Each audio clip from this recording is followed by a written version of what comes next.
नमस्कार दोस्तों, आपका स्वागत है हमारे YouTube चैनल पर। दोस्तों, आज की कहानी का नाम है बुद्धि का चमत्कार। एक बार किसी राजा के दो मंत्रियों में वाद विवाद हो गया। एक कहता था कि धन की प्राप्ति व्यापार से होती है, दूसरा कहता था व्यापार से नहीं, बुद्धि से धन प्राप्त किया जा सकता है। इस बात पर कई दिनों तक उनका वाद विवाद चलता रहा और एक दिन आपस में हाथापाई हो गई। जाहिर है कि दोनों को दरबार में हाजिर होना पड़ा।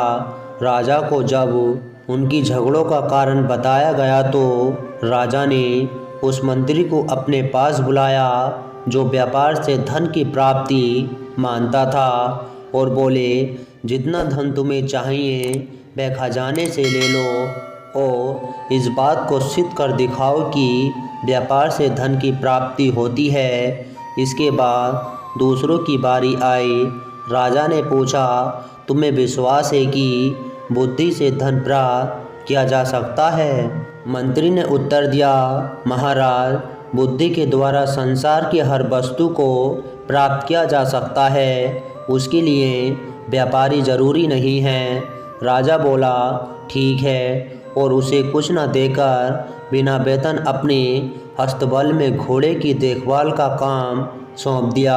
दोनों मंत्रियों को आदेश दिया कि 6 महीने के अंदर अपनी बात प्रत्यक्ष कर दिखाएं, वरना दोनों की कड़ा सजा दी जाएगी।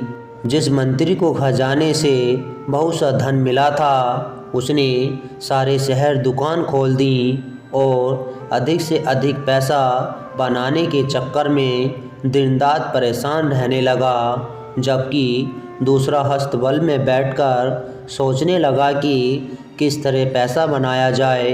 तभी उसे एक तरकीब सूझी। उसने घोड़ों की लीद को सूंघना शुरू कर दिया।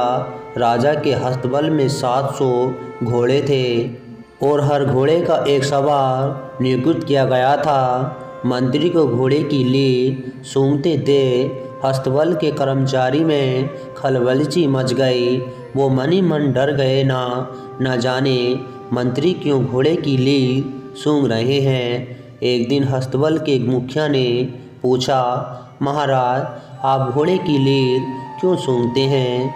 मंत्री गंभीर हो गया और बोला, इस बात का पता लगाना चाहता हूँ कि घोड़े कमज़ोर क्यों होते जा रहे हैं। अब मालूम हुआ कि तुम लोग कितने नमक हराम हो। घोड़े का हिस्से का दाना खुद खा जाते हो और उन्हें केवल घास ही मिल पाती है। ये बात राजा को बतानी पड़ेगी। ये सुनकर मुखिया की जान संकट में पड़ गई। सोचा, मंत्री ने ये बात राजा को बता दी तो सबको नौकरी से निकाल दिया जाएगा, साथ ही कठोर दंड भी मिलेगा। उसने सभी सवारों से पैसे इकट्ठे किए और एक खास रकम मंत्री के हाथ देते हुए प्रार्थना की कि वह इस बात की चर्चा महाराज से ना करे।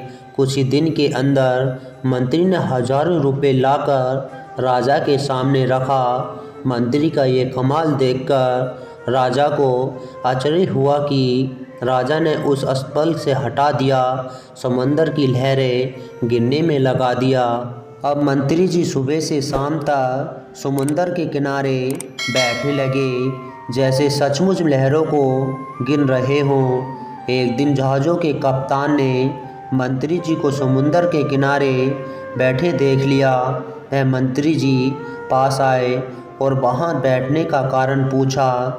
मंत्री जी बोले, कई बातें ऐसी हैं जो सबको नहीं बताई जाती।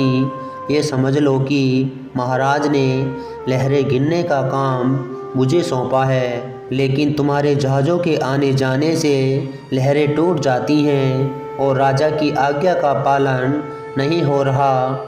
ये सुनकर कप्तान डर गया, कहीं मंत्री जी ने राजा से शिकायत कर दी तो मुसीबत खड़ी हो जाएगी।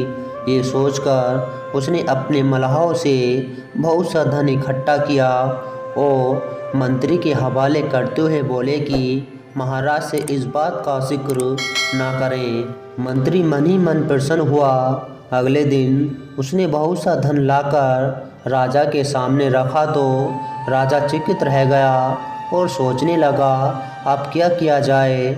उसे कहीं ऐसी जगह फिट करना चाहिए जहां थोड़ी भी आमदनी ना हो। राजा ने उसे समुंदर के टार्च हटाकर रात में तारे गिनने का काम दे दिया। अब तो रोज ही मंत्री महोदय शाम के वक्त घर से निकल पड़ते और रात भर आसमान में आंखें गाड़कर बस्ती में घूमने लगे।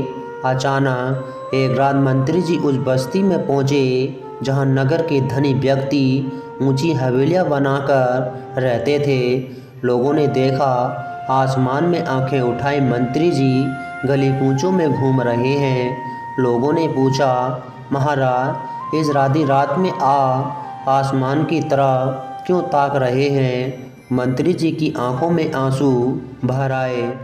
वो बोले, आसमान में उठी इन हवेलियों को देख रहा हूँ।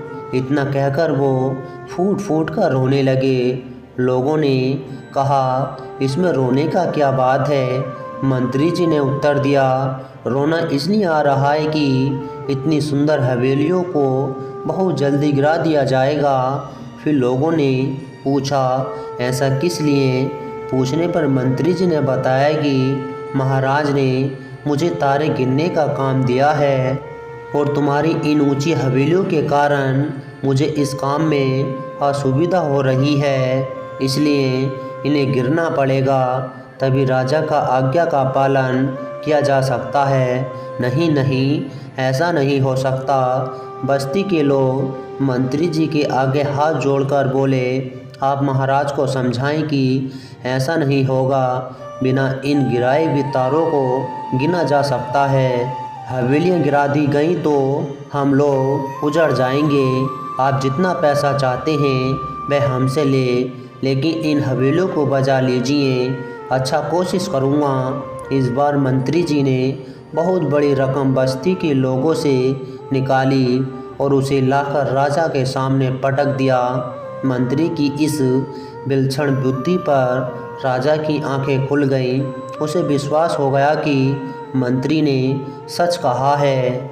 बुद्धि के द्वारा संसार की हर वस्तु को प्राप्त किया जा सकता है। 6 महीने के अंदर मंत्री ने अपनी बात को प्रत्यक्ष कर दिखाया। इस राजा को बहुत प्रसन्न हुआ और उसे अपने दरबार का मुख्यमंत्री बना दिया। तो दोस्तों, आपको हमारी कहानी पसंद आई हो तो प्लीज़ लाइक और कमेंट और सब्सक्राइब करना ना भूलना। मिलते हैं आपको अगले वीडियो में। जब तक के लिए नमस्कार।